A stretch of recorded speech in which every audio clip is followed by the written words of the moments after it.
Hello and welcome to another episode of Two Guys and a Chainsaw. I'm Todd. And I'm Craig. We continue our Child's Play series by moving along from Bride of Chucky to Seed of Chucky, the sequel to Bride of Chucky, which we did last week. And I believe this movie started shooting very quickly after Bride of Chucky was either released or had finished shooting itself, right? They always kind of planned to make this sequel to it. I think so. Yeah, I think it was just about a year later after the last one. I'm curious, before you get started, is it weird watching these all like back to back? Because this series for me was stretched out over 3 decades. Yeah. When a new one was coming out, regardless of what it looked like, I didn't care. I was just excited for a new one. I could understand how it might be a lot to swallow. That was all at once. That was yours and my worry from the very beginning. Of course, we could be waiting like in between recording each of these. A little bit of a spoiler, we're trying to do them as fast as possible. So it's been days between watching these movies and recording these episodes. And I don't know, I mean, for me, it helps with my memory, so we could talk about these movies a little bit. Okay, that makes sense. But I understand what you mean. There was a time in which we had to wait for everything, right? We had to wait for TV shows. I mean, even Lost, right? It didn't come out all at once on Netflix. And so you'd watch an episode and then you'd have a whole week to talk about it and think about it. And especially with the internet, you know, people were chatting and had their whole fan bases built up around these shows and speculating about what's going on and what's going to happen next. Obviously, this isn't the same kind of thing, but this is a pre-internet era kind of thing where we had years, you know, between movies to talk about and discuss and maybe watch them again and rent them and really get familiar with the movies before the next one came out. And so there was a degree of anticipation that probably colored our reception of the film. And I was just listening like minutes ago to a podcast that Kevin Smith was on, and he was talking about how in our lifetime, when we were younger, we didn't have immediate access to everything. We weren't like just constantly inundated. So a lot of times you wouldn't even know these movies were coming out, or, you know, if you were, you know, a big fan of horror like me, and when you got the opportunity to go to the mall, you'd like check out Fangoria to see what was going on or whatever. Exactly. You may have some inkling. That was the one. You may have some inkling of what was going on, but very, very few details. Like anymore, you pretty much know everything that's happening. Like, or if you don't, that means that the studio has gone to great lengths to make sure that they're trying to keep it under wraps. Yeah. Times change, and that's fine. And I appreciate the easy access. Alan and I won't even watch a series anymore. If it releases week to week, we will wait until they're all released because impatient. Yeah, we're super impatient. So I'm appreciative of that, but I kind of miss being surprised. Yeah, I know what sometimes. You mean. And nowadays, it's like the complete opposite. Nowadays, like, you know, all the nitty gritty, the inside information. Yeah. You know, it used to be Hollywood just controlled this stuff so much. And now either they can't control it or maybe they like the anticipation of it, or maybe it's just part of the business side that we just don't see, is that if you know, you read Variety, you're always getting, oh, so-and-so is attached to this project, or so-and-so was going to be writing the script for this project, and now it's 3 years later and it still hasn't happened, and they've been fired and a new writer's been hired, and, you know, all these ins and outs of what's going on behind the scenes and who's writing what and who's attached to direct, and it changes before the movie's even shot. Yeah. And so we're so inundated with it. It's a different kind of anticipation, I suppose. But then the reception of the movie is always like, I don't know, sometimes it's nice to not be privy to how the sausage is made, right? You just see the movie come out. Yeah. You don't really know anything about the background of it. You're just looking to it content alone. You know, you're not sitting here going, well, let's see how Don Mancini is going to do with this material. Right. So, yeah, I don't know. It's different, but this is the era we live in now. The other striking thing about it is just from sequel to sequel, because there's so much space between them, it's such a change. Like from Child's Play 3 to Bride of Chucky was 7 years. Right. And in that amount of time, the whole film aesthetic changes, right? The lighting style is more slick. And I don't know what budget this was shot on, but I bet it was significantly less. Yeah. I don't know. Everything about it felt just a little bit cheaper than Bride. I think Bride was just so good. Yeah. That this one had a lot to live up to. It's a stylish movie in the way that Bride was stylish, but you have a different director. You've got Don Mancini, who was the writer of the series, a creator of it really from the very beginning, who steps in to direct this time, even though that wasn't the original intent. And before that, we had Ronnie Yu, who was a very stylish director who really lent a sense of I don't know, just a different sensibility to the movie. They may have had similar budgets, but it doesn't look like it. Part of it's the cinematography, and part of it, I think about halfway through this movie, I was thinking, this movie feels smaller. And I think the reason is there are fewer characters. It really centers around a smaller group of characters. It's a smaller setting. The first one at one point kind of becomes a road movie. So we're getting all these different settings. And this one, my understanding is it's all shot in Romania and all on sound stages. And that was also a conscious choice of Don Mancini. He wanted it to have that older Universal monster kind of Hollywood horror movie feel where everything was shot on sound stages. You know, the old Dracula, the old Frankenstein. Sure. It does have a different feel because of it. The locations are smaller, more self-contained. There are fewer actors in it. But the look of the dolls and sort of the sensibility of the series is similar, except for the content, which seems to change drastically. Like the tone of the content and the story, that changes quite a bit. It's very different for a lot of reasons. And one of those reasons is because as I was watching this and I was, I don't know, halfway through, I almost texted you, but I didn't know if you had watched it or not. I almost just texted you.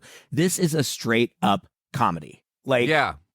We said the last one was at least as much comedy as horror. This one is more comedy than horror, I would say. It is. There are gore elements, and those things are fun. I really enjoy them. But this is a comedy. Like, every line is a zinger.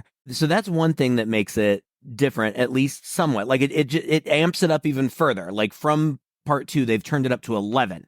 The other thing that I realized watching this, and this is the first time that I've realized it, I've seen it many times. First of all, I remember seeing this the first time and not liking it. I thought that it leaned too hard into the humor, and I thought that the humor was really silly, and I didn't like it. And so I didn't really revisit it for a long time. And then I've told you this before.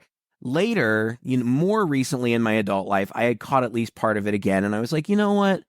They tried something different. Maybe it's not for me, but I appreciate that they, were continuing to try to do new things. Watching it again this time, I actually really enjoyed it, but I realized this isn't really a Chucky movie. This is a Jennifer Tilly movie. Oh, yeah. This is a Jennifer Tilly and Tiffany movie, and then you throw the kid in there too, and Chucky is really very much on the side until the very end. Like, he does stuff, but he's not really... It's not his story. It's not his journey. He's sidelined in the story itself, really. You're right. It's about Tiffany and it's about their son, Glen, who is hilarious. And you're right. This is a comedy. And I think for 2004, this was a bit ahead of its time. I think it plays differently now than it did then. It probably came across as more polarizing and edgy then because I think our sensibilities are a little different. This is very heavy on LG. This movie has something to say. Like, This movie has themes that people were probably talking about. Some people were probably offended by, and some people were probably scratching their heads. It's super campy, but it's no surprise that John Waters has a role in this movie because this is very much like a John Waters movie. It's not as crazy as a John Waters movie is. It's not as in your face as a John Waters movie is, but it's approaching it. Oh, yeah. Uh-huh. I love John Waters, by the way. He loves these movies, by the way. Yeah. Yeah. He's a huge fan. They wrote the role with him in mind, knowing that he was a huge... I kind of dug it. So I went from watching this to watching Child's Play 3, which we are recording a mini-sode for our patrons. If you're interested in hearing Child's Play 3, we are not going to be covering it this month, and probably not on the podcast unless we get really desperate. You're going to have to join our Patreon community, and what better opportunity to do so? Go to patreon.com/chainsawpodcast and sign up for just $5 a month. You can get mini-sodes that we do. You can get our unedited phone calls. We're starting a Christopher Pike book club that's going. All kinds of stuff that we do for our patrons behind the scenes, and this is one of them. So I would watch Child's Play 3 almost immediately after watching this movie, and the differences could not be more stark.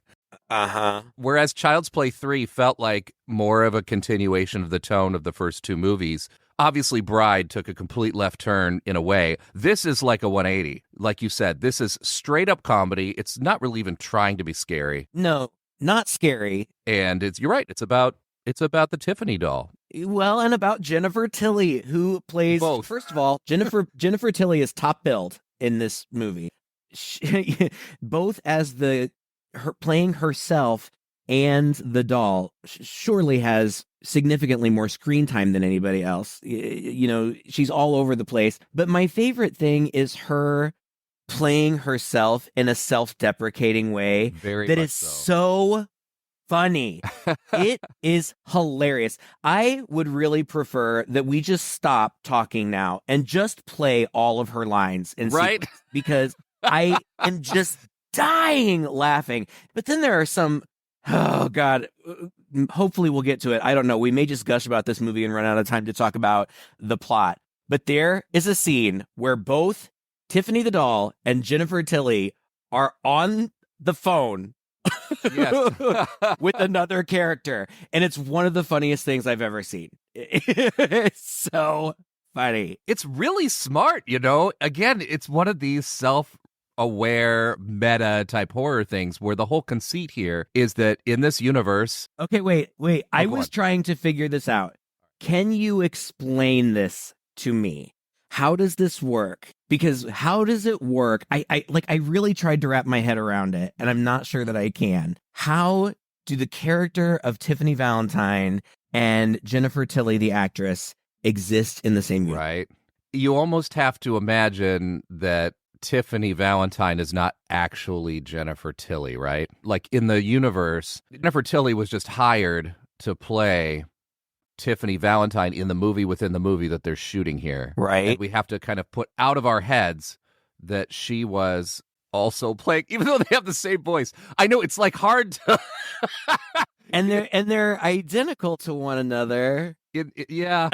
and Tiffany Valentine is very much aware of Jennifer Tilly. She's a huge fan. Yeah. But are we just to believe that they just happen to be identical twins and I guess nobody really just says anything? Because I was wondering, sisters. I was like, how meta does this get? Like all the movies that we've seen before this, were these dramatizations of what really happened, and now we're in the real world where Jennifer Tilly has always played Tiffany Valentine?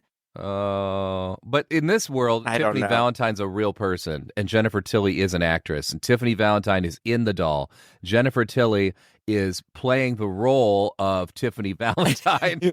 Right. But hear me out. So the real life Tiffany didn't look like Jennifer Tilly, but we've never seen her because all the movies we've seen have been about these famous doll murders. Right. Oh, I see what you're saying. Now the real life Tiffany, who it doesn't work. Yeah, kind of. Because why would she have the exact same voice? It doesn't. Right. It just so happens. I mean, they try to find people who can look close enough to the person who they're playing, so with these like real life dramas or whatever, maybe you can. I mean, that is also kind of a small squeaky voice that she has. Jennifer Tilly has a very distinct voice, and that helps a lot. I love it.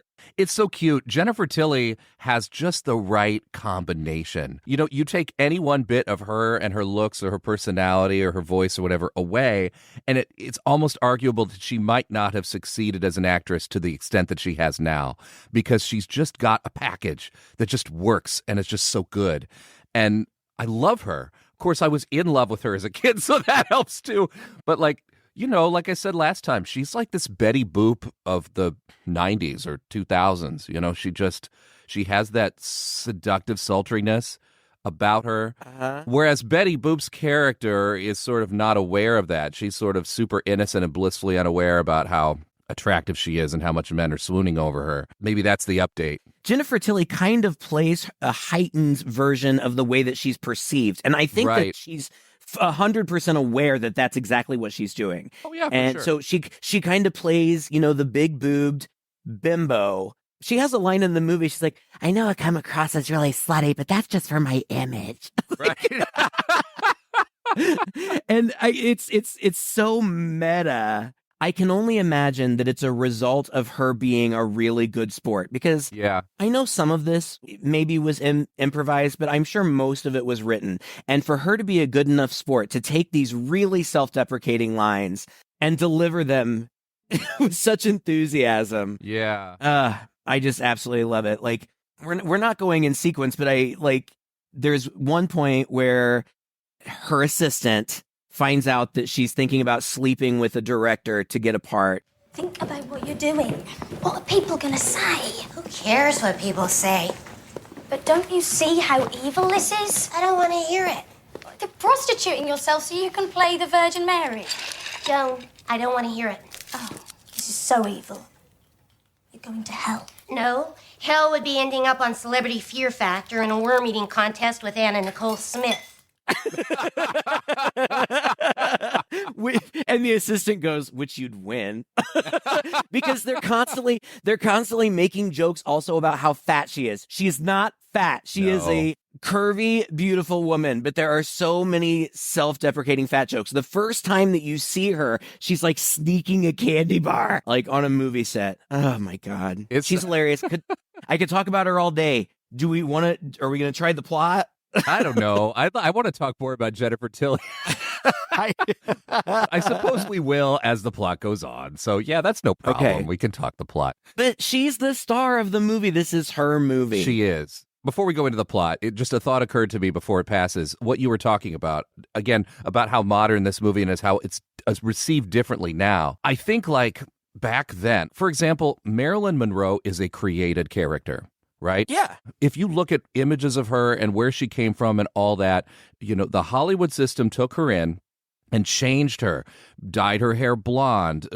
She affected cute voice and all these things. Uh-huh. And so in real life, she was playing a character as well because it helped her with her career. Nobody wanted to see, even in real life, walking around the Marilyn Monroe that she was before. Mm-hmm. They want to see this character, and because of that, then she can get these roles where she's playing this character so this is like where life and art kind of intersect, but it's a very deliberate thing. Boy bands are put together very carefully, and their images are very crafted. And I think there was a time where we had to intuitively know that, but maybe we didn't. Maybe a lot of people didn't. Maybe we always thought Marilyn Monroe just was born that way, and she wasn't so carefully crafted. Nowadays, we know this.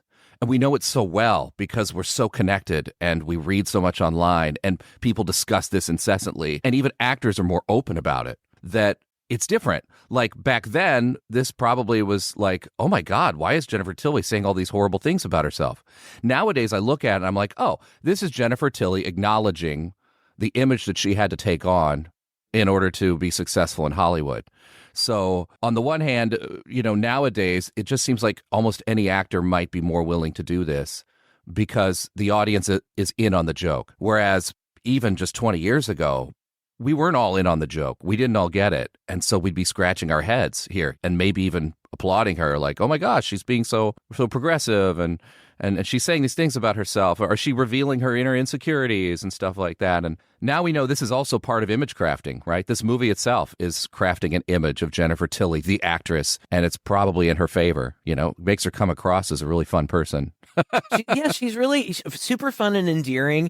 And I read that in the initial draft, she was supposed to come across as more unlikable. That wouldn't have worked. I don't think it would have worked, or she wouldn't have been the main focus. But yeah. That's not Jennifer Tilly. Like, she just seems like such a cool person. She's like a rock star poker player. Did you know that? Like, she makes millions of dollars playing poker. She's really good at it. Are you serious? She's a bad bitch. No, she's awesome. There's so many things, but I hope that going through will hit some of them. I want to talk about Julia Roberts. There's so many things I want to talk about.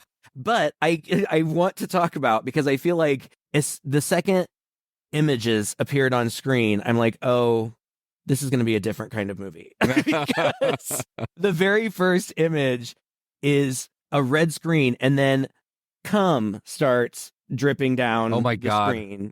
I looked up. I was eating while I was doing this, and I looked up, and I was like, "Are those CGI sperm that we're getting going down?" Then there's a spoof of the Look Who's Talking opening credits with the sperm, but it's darker and creepier, and it makes a psycho baby.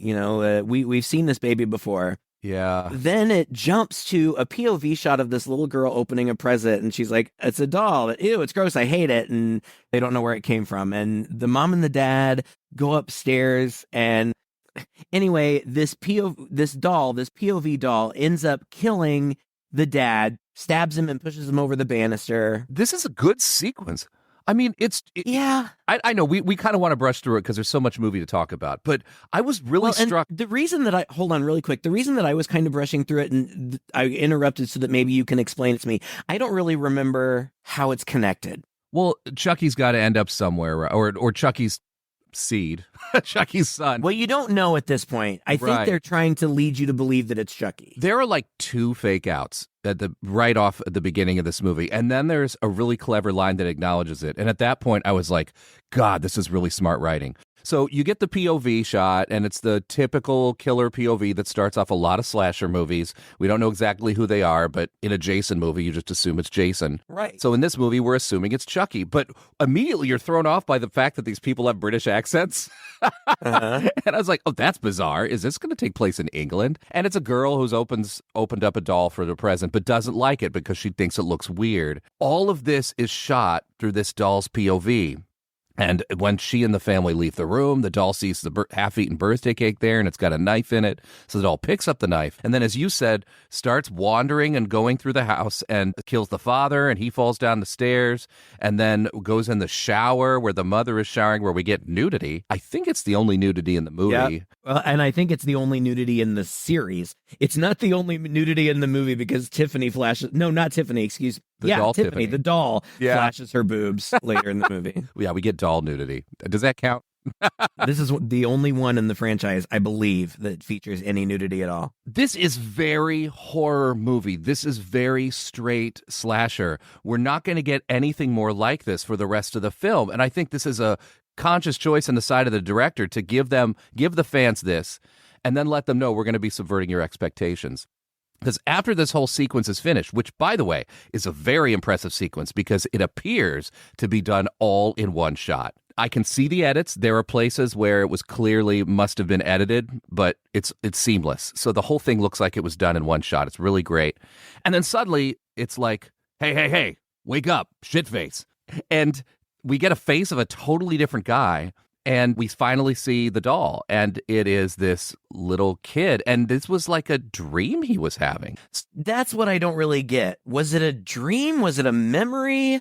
I don't get it. I think he is tormented because this is like a DNA kind of destiny kind of thing where both of his parents are killer dolls. And so even though he doesn't have this urge to kill and he abhors violence and doesn't know where he came from, and so he's haunted by these like tendencies. You know what I mean? Like it's like a dream thing. Yeah, I get it. It's like his psyche. Yeah, exactly. So I think that's what this is. But for a moment there, I was thinking, so how did the doll make it to England? Because it had to get to England at some point. And he has a British accent, though. Yeah. Why does he have a British accent? Well, because his handler's a ventriloquist. And so, and he's like a rock star looking dude. You know, he's got long, scraggly hair. He's very goth. He's got tattoos and he's smoking and he's a jerk. Yeah. And he picks him up and says, come on, and pulls him out of the cage that he keeps him in and out onto stage where they're in big lights over the stage is Psych and Shitface. And that is this guy's act. And they are at like the International Ventriloquists competition, which is on an outdoor stage like a rock concert. Can't imagine ventriloquism being that cool. And he's putting on an act with this guy. And of course, you know, this is the whole, we've seen this before. We saw this as early as Dead of Night, where you've got a ventriloquist who's acting like he's really talented, but the reality is the doll's just alive and can talk freely. And he calls him Shitface, and he's a jerk. And in their act, he mentions that he found him in a cemetery in the States. I don't know how that happens. There's a British guy walking through that cemetery we saw at the end of Bride of Chucky, found him and found he was alive and decided to whisk him back with him. Oh, okay. So they're in England at that point. Okay. All right. Mm-hmm. Okay. So this child puppet thing, they were conflicted about what it should look like. I don't know, producers, somebody. I think that Don Mancini wanted it to have unique features and look like something that would have been designed by Tim Burton. And the money wanted it to look more like Chucky. And so it does kind of look like the guy from The Corpse Bride, you know, a really gaunt face and kind of blue. But then it's got like shocking red hair like Chucky. And I think it's got blue eyes, so they kind of compromise. And it has sharp teeth, too, which I thought was an interesting choice. Well, they established that in the second one, remember? It's a live baby. It has those sharp teeth. I just thought that was his baby teeth, though. I thought he'd lose those. Oh, maybe. This is like 8 years later, so who knows? But anyway, despite his somewhat monstrous appearance and the fact that he's an animate puppet, he's very mild-mannered. And he's voiced by Billy Boyd, who was Pippin in the Lord of the Rings trilogy. I have no idea. That's such a random casting, but I think they were just going for something, he's British and he's timid, not cruel and murderous. Like the guy, Psych, tells him, you're going to have to start being more scary. And he throws a rat in the cage. And I guess he wants this kid to like eat or kill the rat or whatever. But instead he just reaches down and pets it. But eventually, shitface, because he doesn't have any other name yet, he's sad that he's an orphan. All he knows is that he's an orphan and he's a freak and he's Japanese because it says made in Japan on his his wrist. So hilarious. So he is Japanese. Well, during the show, he's musing. I know I'm a freak. And of course, I know that I'm Japanese. But why do I have such terrible nightmares? Filled with hate and blood and guts. I'm not like that at all. I wouldn't even hurt a fly. Oh, there he goes. Back to his family. Oh, I envy him. Sometimes I wonder about my own parents. Were they Zen masters? Did they serve the emperor? Very mild-mannered. But then he sees them on TV because there's a news report about how they're making a new Chucky movie based on the infamous killer dolls or whatever. That comes after because immediately while he's musing, we get a cut to a graveyard. Oh, yeah, I guess I just spoiled it. I assume any of you who are listening have seen it. Have probably seen this, but yeah. Well, anyway. this is the second fake out. Okay, so we had that first fake out, and that was shocking. And then we have this, and it's just a guy dressed as Santa walking through a snowy graveyard, and he happens upon the Chucky doll. And of course, he gets murdered by Chucky, and then Tiffany comes out from behind and murders him too. You are never real. You know what that kind of disappointment can do to somebody? Do you have any idea how that can with your mind? With your mind! With your mind! With your mind! With your mind! Chucky's broke again! And then we see a wider shot, and they're on a film set. And Santa gets up. He's like, God, I can't handle this. These dolls malfunctioning all the time. And we see Chucky and Tina with a whole bunch of tubes going into their backs. And they're like, all right, let's take 5. And he wanders away. Again, what a clever line, because that's what the filmmakers are doing right now. They are f***ing with our minds. This happened for the second time. And now I was like, oh my God, like this is like dream within a dream type situation. I don't know what kind of movie this is going to be, because now what we have is the production crew is using the dolls from real life that were involved in this series of murders that, again, nobody knows that the dolls are alive. So I guess. Wait. Is this No, right? they're not using the actual dolls. Sure Those they are are. props. No, they're not the actual dolls. They're props. They converted the dolls. Well, then why are Chucky and Tina's personalities inside them? Her name is Tiffany. Tiffany, sorry. Why are their personalities? They're not. Oh. He does the voodoo thing and puts their souls back in there. From where? They're different vessels, Todd. We've been through this. You said you watched part 3. He says, I'm in a new body now. They can go into whatever. Yeah, but where are Chucky and... Oh, so just from the ether, he says the thing, and so now the spirits of Chucky and Tiffany are now summoned back into these dolls? Yes, that is correct. Oh. Well, that's stupid. The guy right. who played Santa is Jason Fleming, who is an accomplished actor, and he hates this movie and is so grossed out by the fact that he did it. I saw something where he said, so here I am in Romania on a set getting killed by a doll. And I'm like, how did I get here? He was in great film adaptation of Great Expectations. He played Joe Gardry. So good. I mean, he's an accomplished actor. Who knows? Maybe he was in a slump.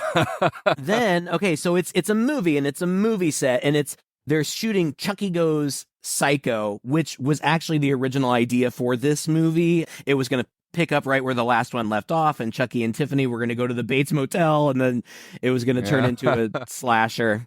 Silly. We meet Jennifer Tilly. She has her assistant read her, like, out of the wanted ads, I guess, postings for, I don't know, maybe in Hollywood this exists, you know, posts for auditions and roles and stuff. She says something about Julia Roberts, and Jennifer Tilly's like, Julia Roberts. I'm so tired of hearing about Julia Roberts. You know, I should have played Aaron Brockovich. I could have done it without the Wonder Bra.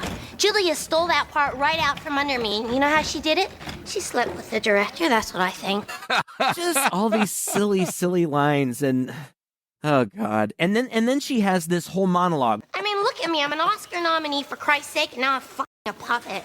Got no fan mail, no paparazzi, no stalkers. I mean, it's so meta because it's true. It's all true. Mm-hmm. And it's hilarious. It's a great monologue. It really is. The assistant tells her that Redman, the rapper, is directing a Bible epic, and the role that's available is the Virgin Mary. And Jennifer Tilly is so thrilled. And she's like, I love the way she always like wore robes and how her hair kind of framed her face like me. Oh my God, it's so funny. Uh-huh. You have to take over, or I'm just gonna keep doing it. I love your Jennifer Tilly impression, by the way. It's really spot on. So anyway, yeah, so she's talking about that. So she's going to set up a meeting with Redmond to read for that role. In the meantime, like you said earlier, Glenn sees an interview on TV, and it's Chucky and Tina also in the interview chairs. It's like an Entertainment Tonight type show. You're going to keep calling her that. That's not her I name. know, it's Tiffany, right? Yes. God, why did I say that? It's okay. I don't Just even have it from like that now in my on, notes. if you say Tina, we'll know what you mean. That's okay. It's all right. They're sitting in the chair, and Chucky waves at the camera as the camera is saying goodbye, and Glenn notices the Made in Japan mark on his wrist as well. And so he assumes, oh my God, they're my parents. And so he escapes from this evil guy. And then I don't know how he manages it. I guess we're just supposed to assume he does, because the next thing we know, there's a box being taken to by DFS. Double Fast Service Delivery. It's a takeoff of Department of Family Services. Yeah, exactly. I thought that was cute. The whole movie is filled with this kind of humor. And it gets dropped off, and he finds himself inside a room with large monster statues that looks like an old-fashioned operating room, but it's obviously like they're buckets of stage blood and things. And this is, I think, a callback to the second movie that we did, where there's an operating room for dolls, except in this case it's movie dolls. Well, yeah, I mean, this is the props room. Yeah, but the props room has all this like actual operating room equipment and the lights above and the stainless steel table, and even the implements look like it's cute. It's funny. And so anyway, yeah, he's scared and he's in there. And then we go to Jennifer Tilly with Redmond having her little read. For the role It's funny. It's funny, but it's not worth talking about. They do a reading. He's like, yeah, I'm a big fan, but I'm going to go with Julia Roberts. And she thinks that Julia Roberts got Aaron Brockovich because she slept with the director. So she is going to use the same ploy, and she's going to try to sleep with Redmond, and she sets date up for him later. It's a cute scene, not worth wasting time on, because the kid, Shitface, finds the Chucky and Tiffany dolls and has the Heart of Damballa medallion, because I mean, why wouldn't he? Right. And also the chant is on the back of the amulet, and either because I don't really understand this. I think it must be because he's a voodoo baby. Like, he's really good at voodoo, and he only has to say the first 3 words. I know.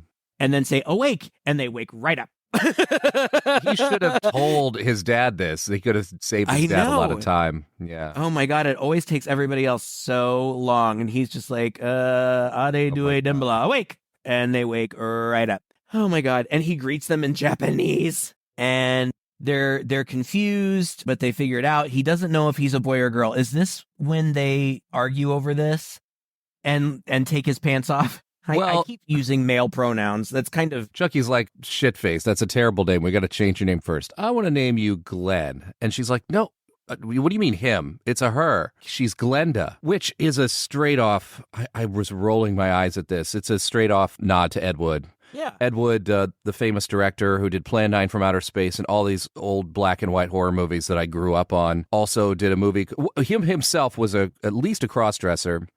I don't know if we're sure how far he went, if he felt he was trans or not, or if he just enjoyed dressing in women's clothing. But he did a movie called Glen or Glenda where he was hoping to bring light to the subject and empathy towards cross-dressers. And it's just a silly, goofy movie that he actually plays in. And I love, I could go on and on about Ed Wood. I just find him so campy and entertaining. And so throughout the movie, there's this argument over his gender, and he's just kind of like not sure whether he wants to be a boy or feels more like a girl. And so it's Glen for Chucky or Glenda for Jennifer Tilly's doll's character. That's just what I'm going to call her because I'm Tiffany, right? Yeah, Tiffany. And that's a running thing throughout. And that is a major overarching theme of the whole film. This film very much deals with gender stuff. Well, and I am going to try my hardest with pronouns, but I think that Glenda would use they, them, he, him, she, her pronouns, depending on the moment. So I think we're safe all around. It's funny because they kill the prop man. All the kills are great. Like they decapitate the prop man with what, like a wire or something? Because he's trying to fix Tiffany and he takes off her back plate. And when he takes it off, it's all gross and organic under there.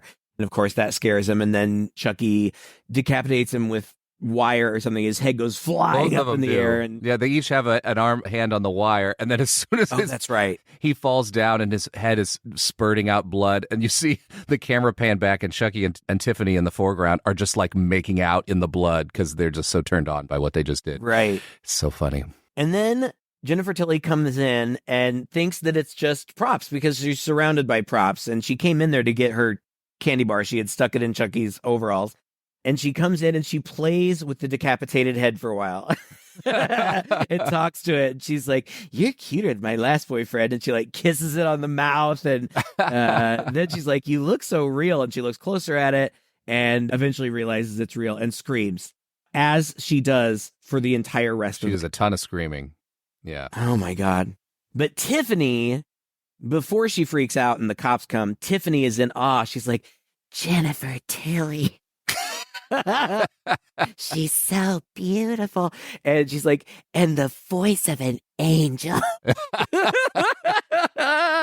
Oh boy. They both compliment and criticize each other's voices at some point in the movie. Oh, and it's so funny. It's hilarious. What? Okay, the cops come. The cops are there. There's a big interview scene where now there's a big media circus, and John Waters is front and center. It's so funny. And yeah, he's introduced as paparazzi, so we know he's around. And I love it. I mean, this movie is just hilarious because she's getting in the car, and you just hear the voices of the paparazzi fade in the background, and John Waters is yelling out, "Jennifer, how old are you really? What year were you born? Give us the exact date." Yeah. The most ridiculous question. Just a total spoof on how Hollywood works. I think I heard somebody say, "Do you have a problem with chocolate?" But she's got this chauffeur who we see watching this from a distance, who's in love with her, and he's rehearsing his one line, right? He's like, "Will you marry me? Will you marry me? Will you marry me?" This is dumb. They just need him for later, so they just establish him as a character. It's stupid. But the dolls tag along, and they're just hanging out drinking champagne in the back of the limo and stuff, and it's funny. Oh, but it's hilarious because she's talking to her assistant or agent or whatever on the phone, and she's telling her, Redmond's going to come over and whatever, and she's like, "Oh, I'm just going to be with him for a while," and then she hangs up the phone, and the chauffeur seems upset. She's like, "Oh, don't worry, it's just one night, and then I'll be with you." And the Tiffany doll turns around and goes, "Oh my God, she's a complete slut." I know, it's so funny. Why do you kill people? Excuse me? Why do you kill? Well, it's a hobby, really. It helps us relax. Am I going to be a killer? Of course, it's been a family tradition for generations. But violence is bad, isn't it? They said so on TV. Not violence. Violins. Violins are bad. That screechy music's gonna ruin the goddamn country. Chucky, Glenda's right. It's time we owned up to it. We have a problem with killing. And he's like, we don't have a problem with killing. And she's like, no, it is. It's an addiction. We're parents now. Right. And she makes him promise that he won't kill, and he does, but he crosses his fingers behind his back, which is hilarious. And then there's the celebrity fear factor joke, which is hilarious. And then Jennifer Tilly fires her assistant for shaming her. Good for you. You should fire her. That's none of her business. I don't care if she writes all your fan mail to make you feel better. She does not need to slut shame you. You just sleep with Redman if you have to. That's the way the world works sometimes. You're prostituting yourself so you could play the Virgin Mary. I love this line. It's evil. Oh, God. Tiffany and Chucky's plan is that they are going to put their souls in Jennifer Tilly and Redmond's body. And Tiffany is so excited to be famous. She loves Jennifer Tilly, so she's excited. But they also decide they want to have another baby. So that they can put Glen's soul in a human baby. Yeah. And then that human baby will have genitalia, so then it will just be decided. Yeah, because part of the reason they don't know Glen, what Glen is because when they pull his pants off to check and he just looks like a doll. He's got nothing. Yeah, he's a Ken doll. So they're gonna do artificial Oh my God. insemination using Chucky's seed. And so she tells him to be quick, and then she's like, that shouldn't be a problem for you. And he's like, hey, aren't you going to give me a hand? And that's when she flashes her doll boobs that have areolas and nipples. That was so funny. Which I thought was really funny. And he just ends up jerking off to a Fangoria magazine. Uh-huh. Right. When this movie was titled Seed of Chucky, I really thought we were just going to be talking about his son. I did not realize we would see so much of Chucky's actual seed in this film. Oh, yeah. We watch him jerk off for a while in silhouette, as does John Waters. But John Waters is there because he's trying to get pictures of Jennifer Tilly and Redman because he's a paparazzo. But then he sees, does he say a midget? A masturbating midget? Oh, God bless the little people. Yeah, but that's when he sees Tiffany too, and so he thinks there's something weird and kinky going on here, but he just thinks that they're little people. This is where I wrote in my notes, this could not get much more campy. Maybe it can. It can, and it does, but this is just so comedy. At this point, it's not a horror movie anymore. Jennifer Tilly is making out with Redman. They're talking about the movie she wants to be. Chucky is upstairs in silhouette, jerking off to a Fangoria magazine. Tiffany's downstairs watching it. John Waters is outside as the paparazzi taking pictures of all of them. They're going to artificially inseminate this girl with what ends up being a turkey baster. I mean, it's not Child's Play 3, I'll tell you that. At all. No, it's very different. It's not scary. It's funny. And it's funny. I thought it was funny. Yeah, I did too. I was amused. But while they're making out, Tiffany is behind the couch, and she's grossed out that Jennifer Tilly is selling herself, for this movie. So she hits Redman over the head with one of Jennifer Tilly's awards. And then she reveals herself to Jennifer Tilly and shames her. And she says, You should be ashamed of yourself. Where's your self-respect? You know what my mother used to say about dirty girls? She said, you can always smell it on girls who sell it. By the way, Miss Tilly, can I have your autograph? I'm a big fan. And then Tiffany knocks her out, and they have to drag the bodies upstairs. She says, Fuck, she's fat. I can't believe it. She's not even pregnant yet. oh, God. Jennifer Tilly's own voice saying how fat Jennifer Tilly is just hilarious to me. Again, she is not at all fat. No. She looks great. Her tits look amazing. Amazing. I just think she's gorgeous. And I also like that in this movie, she's not Tiffany in appearance when she's Jennifer Tilly. They actually have her looking very clean and natural most of the time and very soft. Yeah. And you can tell that even without the makeup, and she looks great in the makeup, but even without the makeup, she's a beautiful woman and she's a lot of fun. Now, things get, I wouldn't say they lag here, but I wasn't as amused. Yeah. They tie them up and they artificially inseminate her. And then Redman and Jennifer Tilly wake up the next morning and don't remember what happened. And I don't understand that. Yeah, I don't either. I guess we're to believe that because they were knocked out, they have some sort of amnesia. Well, they were drugged. They were kind of drugged. Well, she literally poured pills into their champagne. So right, a handful of pills. Could have been and then- rupees or whatever. I don't know. Then 3 seconds later, Jennifer Tilly poured it. Like, there's no way that had Yeah. time to dissolve. But that's picking nits.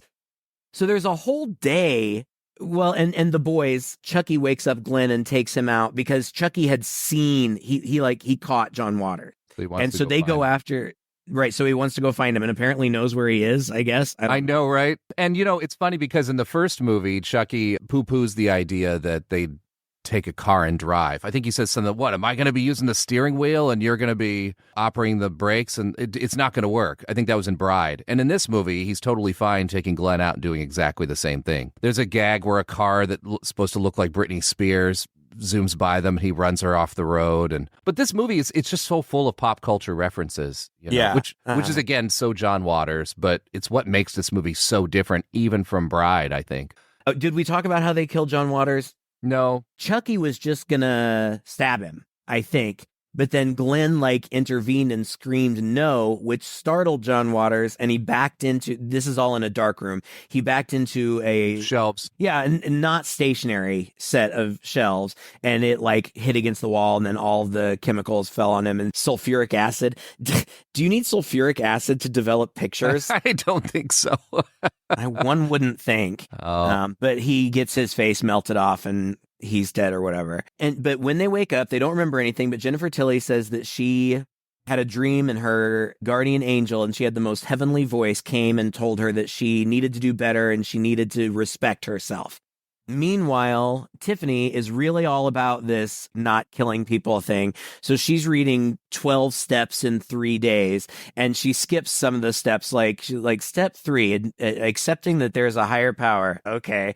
And then she finally finds one that says, make amends. She's like, oh, I can do that. So she calls the wife of the cop that she killed in the opening scene of Chucky 2 or Child's Play 2. And she's like, is this Mrs. So-and-so? My name is Tiffany Ray. You don't know me, but a few years ago I killed your husband, and I am so very, very sorry. What is this, some kind of sick joke? Oh, no. I'm completely serious. But I want you to know I'm in recovery now, and I've put all of that behind me. I don't know who you are, but Thank you, Mrs. Bailey. Have a nice day. I feel better already. Then Jennifer Tilly is going, I don't know, to set. I don't know. But her limo driver is driving her and she pukes in her purse. And you know what that means. When women puke in movies, that means they're pregnant. And she is. And then at dinner that night, she tells Redman she's pregnant. And she says she knows she comes off. He's like, well, whose is it? Don't even look at me. Well, I haven't slept with anyone else to advance my career lately. Who are you kidding? It's true, Redmond. Look, I know I come off all slutty, but that's for my image. It's just, you think anyone would cast me in these sex pot roles if they knew I hadn't been laid in a year? I haven't even slept with my driver yet, and I think he really likes me. Hey, that's all very touching and shit, but I'm telling you, it can't be me. Why not? I had a vasectomy as soon as I got to Hollywood. I ain't no idiot. Hilarious. But then Tiffany is pissed that Redman dissed Jennifer, so she kills him. She disembowels him, which Jennifer doesn't see, and she just goes off to bed. Anytime Glenn sees one of his parents kill somebody, his eye twitches. Like he's very close to losing at any minute. Yeah. Chucky and Tiffany, the doll, are talking, and Chucky's like, well, how long do we have to wait for this pregnancy? And she's like, well, it's a voodoo pregnancy, so it's accelerated. And he's like, how accelerated? And then it cuts to the next morning, and Jennifer Tilly gets out of bed at full term pregnancy. She is 100% pregnant. And doesn't realize it until she goes into the bathroom and screams. Oh my God. This is what she calls Joan, and they have the three-way call because they're using a landline here. So Tiffany finds she's pregnant. She calls Joan. She's freaking out. In the same way, Tina, was I right? Tina? Shit. No, Tiffany. Tiffany, it's even in my notes as Tiffany. What is wrong with me? Three-way call with Tiffany on the other line. So she's playing Jennifer Tilly. And so there's all this confusion on the line with the agent. And It's just a funny scene. There's no doing it justice. At the very least, my favorite is when Tiffany the doll is like, "Is everything okay?" And Tiffany's like, "Yeah, everything's fine." And meanwhile, Chucky jumps on Jennifer Tilly's back and is like fighting her in the room. Jennifer, what's wrong? Nothing, I'm fine. I heard you scream. I can still hear you screaming. It's just, well, Bound is on cable. Gina Gershon is fingering me. She also, then I think after this happens, is this when it's revealed that Tiffany has actually killed Redmond because he falls out of the closet? I don't know, but anyway, there's a break in the action. And Tiffany and Chucky fight over killing and over Glen. Yeah. He just screams, "You're tearing me apart!" And it's hilarious because there's all this family drama going on, and just in the far background, almost in soft focus, is just Jennifer Tilly tied to the bed watching all of this happen. It was so funny. It's cute because at one point Glenn is like, "What about what I want? I think I want to be a boy, but being a girl would be nice too." And then Chucky, for his part, is talking about the whole killing thing. And he's like, "Look, if you guys want to stop killing, that's your choice. But I like killing. It's not an addiction. It's a choice. And it's not something you should have to hide in a closet." And then the body falls out. And then it revealed that, Tiffany has fallen off the wagon as well because she killed Redman. It's a cute scene. Again, I think like for the time, maybe it would have been seen as a little more progressive and perhaps even off-putting for some people. Now it almost seems preachy because these are things we've been wrestling with out in public for a while now, to a degree that, I don't know, as a society, it's getting tricky to navigate this stuff because there's like, I don't know, I'm not going to get into politics or anything like that, but this has very much moved into the realm of politics, and it's been something that's now sort of dividing us as a nation. And so seeing it now is very different. But I love how the movie goes here because it is a strong theme of the film. It's all about identity, right? It is, but it's really not progressive. I mean, it's progressive in that it's addressing this and gender identity and those types of things. And Glen at one point says, "Can't I be both?" But this movie really proliferates a common thing about people with either gender identity, like it's a choice, right? Like as though it's a choice and it's just one or the other. And I know what you mean. As though it's still binary. It's still a binary choice. Right. I can't just be both, right? Or nothing. And in this case, he's basically two different people and ultimately does become two different people. So it treats it more like they don't call it multiple personality disorder anymore, but it seems more like that. Like it's two different personalities.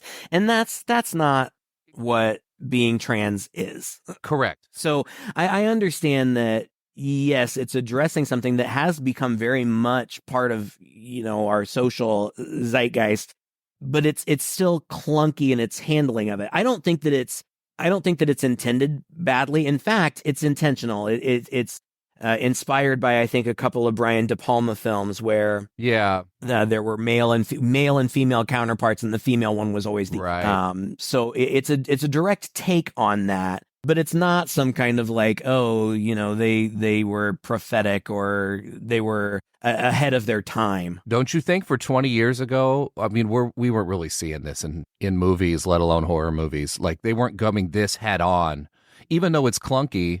It's very in your face, and I don't remember.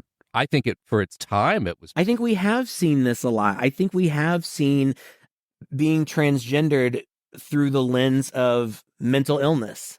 Exactly. And that's not what it is. Correct. But that's not what this movie is. I think it kind of is, because he's got a split personality. Because I don't know. I mean, he's a different person when she's Glenda. She has a different accent when she's Glenda and an entirely different affect. Yeah, I see what you mean. Although I think one could argue he's a child or she's a child and still exploring and figuring things out. That could be, I guess. Again, you're right. It's treated clunky.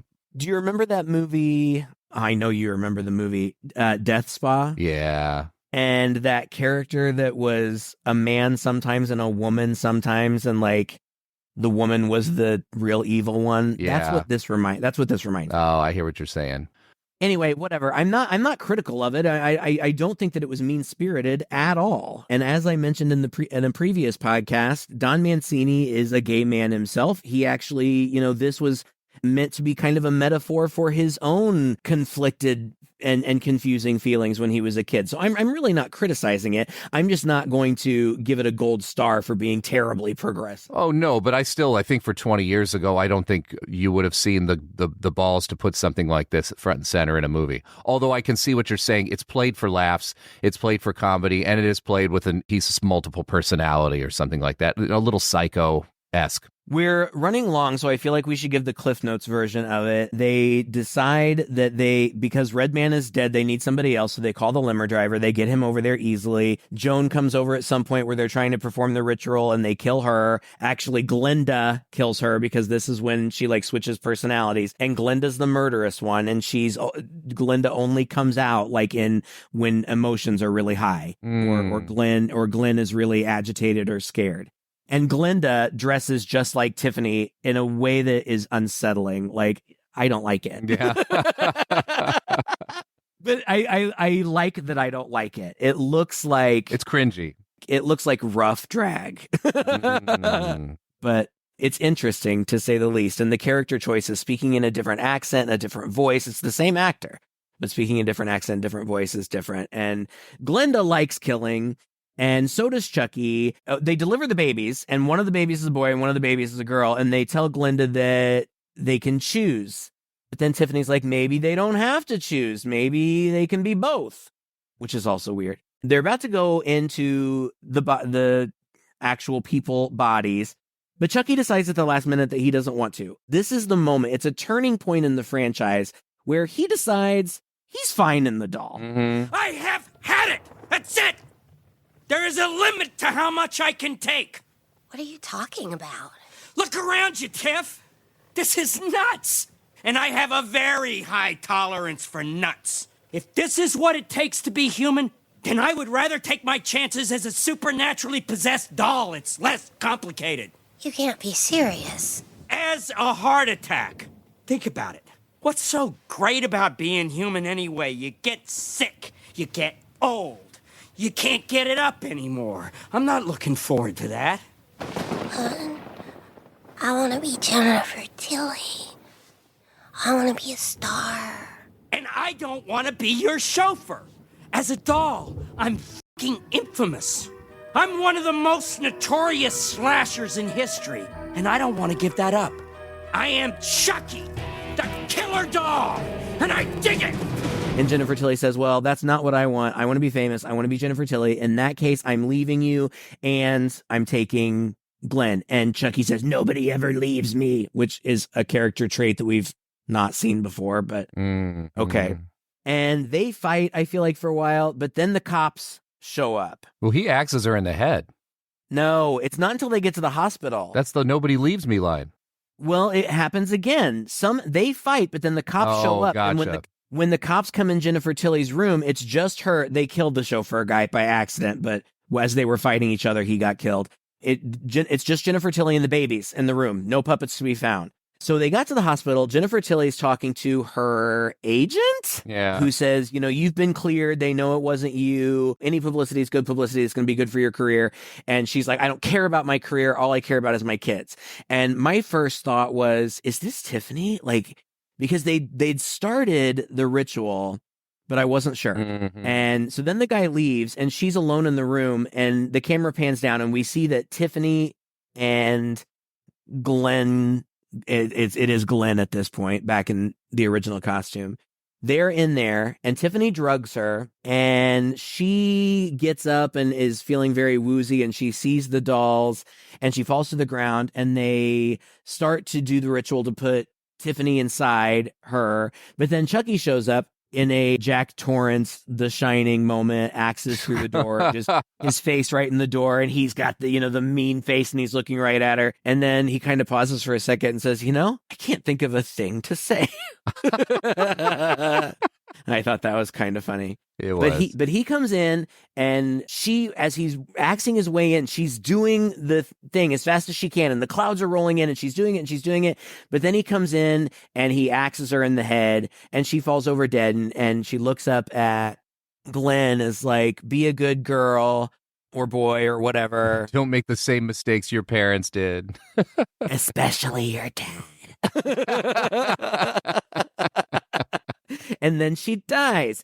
And then Glen, not Glenda, kills Chucky, and Chucky looks and says, Glenda? Because Glenda's the psychopathic one. And he says, no, Dad, it's Glen. Are you proud of your boy now? And he is. Chucky is proud of him. Attaboy, kid. Attaboy. As he dismembers him. And kills him. And then Jennifer Tilly crawls from where she is on the floor and comforts Glen. Cut to 8 years later. Jennifer Tilly is throwing a birthday party at her house. And the nanny is complaining that Glen is the sweetest kid. Like, he's like an angel. But Glenda, like, does all these terrible things, and she's scared of her. And Jennifer Tilly is like, I'm not listening to this. I don't want to hear it. And she has a Tiffany doll, and she picks it up. And the girl's like, ugh, that thing's gross or whatever. And she's like, well, I thought the kids might like to see it. And the lady's like, I'm sorry, I can't handle it. I have to quit. And Jennifer Tilly's like, oh, okay, if that's how you feel. Meanwhile, Glenda, this wild-haired redhead, is standing outside the window watching all of this. And Jennifer Tilly kills the nanny. But it closes up on her face, and her eyeballs flash Tiffany green. So Tiffany is inside Tilly. Yes. Are the two sides of Glen inside the two kids? Yes. Okay. At first I thought maybe Glenda was Chucky, but then he goes outside and opens up the gift, and there's Chucky's arm inside. Glen does, right. Glen still reminisces about his dad. He still has a picture that accidentally got taken of well, no, they took it on purpose. Him and Chucky with John Waters' mangled dead body, and like, he cherishes that. But then he gets a gift, and Jennifer Tilly says, oh, there's no tag on it, I don't know who it's from. And he walks away, and he opens it, and it's Chucky's arm, and he pees his pants because he's scared, and his eye twitches, and then the arm jumps up and grabs him, and that's the end. Except for then there's a great end credits scene where they show everybody's death and put up, their credit right at the moment of their death. Yeah. And Jennifer Tilly is credited twice as playing herself and as playing Tiffany. And it's to fun music, and it's just a really fun way to close it out. Let's just do a montage of all of the gory murders. Yeah, and freeze it at their most unflattering moments. It's cute. Okay, so it just occurred to me as we were talking that the boys' two sides of his male and female side are each in these two kids. Is that what it is? Yes, right. Okay, that just clicked with me. So I can see what you're saying about this isn't entirely, don't give it a gold star for gender identity discussion, because it's still very binary in that way. But yes. So then it does tend to fall into line with a lot of other horror movies that do this kind of thing, like you said, where the guy clicks into a woman and is suddenly murderous, or right. Usually it's that direction, actually, isn't it? It's hardly ever vice versa, which is probably somebody's written a paper about that. Oh, I'm sure. Yeah. This movie is polarizing, and I was on the side of people who didn't like it. Like, I'm like, I don't like this one. I like all the other ones. I liked 3 fine, even though I don't think it's great. But this one I was like, no, too silly. But now that time has passed and I revisit it, I appreciate it for what it is. It's different than the others. It leans more into the comedy. It's goofier and sillier, and Chucky kind of takes a back seat a little bit, which honestly I don't have a problem with. I love Jennifer Tilly. I have really kind of flipped sides on this one. I'm kind of a Seed defender at this point, so I'm interested. This is your first time seeing it. What's your evaluation? Well, once again, I didn't see this at the time, so I didn't have the benefit of now, where I know I've got like 3 more Chucky movies to watch, right? So two more. 2 more, plus a series. So I can know it can be an anomaly in the middle of a series, potentially. But at the time, you think this might be the last Chucky movie you see. And so you could be disappointed by that. Like, oh, God, this is how they end it. Or, oh, this is the new direction they're taking it. Everything after this is just going to be crazier and more madcap and silly and goofy and campy and pop culture referencing and all that kind of thing. And, oh, I don't like that. I like the slashers. So I think if I had seen this at the time, I might have had a different opinion. Now I look at it, I just see it as a standalone movie. And I think for what it was funny. It had me laughing. It had me entertained. I don't think it moved as fast as the previous one did, just because it's just so much like a comedy. And for me, after a while, I get bored of these comedies. It's a tough comedy that keeps my interest for too long. Like this one I thought was cute and I thought it was funny, but I also think that like pop culture humor and referencing other movies is more of the like lower forms of humor. It's not as clever. And Don Mancini is a very clever writer, so he was clearly writing all these jokes in on purpose for a wide, broad audience. And I think, in a way, probably this movie, he was trying to broaden the audience beyond horror into something that would play bigger at the theater. And interestingly enough, this, I think, was the last Chucky movie to make it to the theater. And every movie after this has gone straight to video. So I guess it didn't make as big a splash as they wanted, right? I think it was a little disappointing box office wise compared to the one that came before, Bride of Chucky. And that's probably because horror fans were not getting what they wanted. And non-horror fans weren't going to go out and see a horror movie, particularly one titled Seed of Chucky. So it probably just caught everyone by surprise and nobody really knew what to do with it. I liked it. It was fine, but it wasn't a scary horror movie. Yeah, okay. And I'm not saying that you are. I think I'm just at a different point in my life. I think that at the time that I first saw this, I was a little snobbier about my horror. At this point in time in my life, I like to laugh. And I don't mind low or easy humor at all. Things like there's a Psycho reference in the beginning. There's the Shining reference. There are other winks and nods to the audience that for a non-horror fan might just go right over their head, and that's perfectly fine. It's not necessarily significant, but for the horror fan in me, I appreciate those winks and nods, and I just like to laugh. So even silly jokes, fat jokes, jerk-off jokes, like one-liners, I love it. It makes me feel good. It entertains me. So I'm totally on board. I get it. I don't disagree with anything that you said. I think some of the jokes are kind of easy and those nods are a little obvious.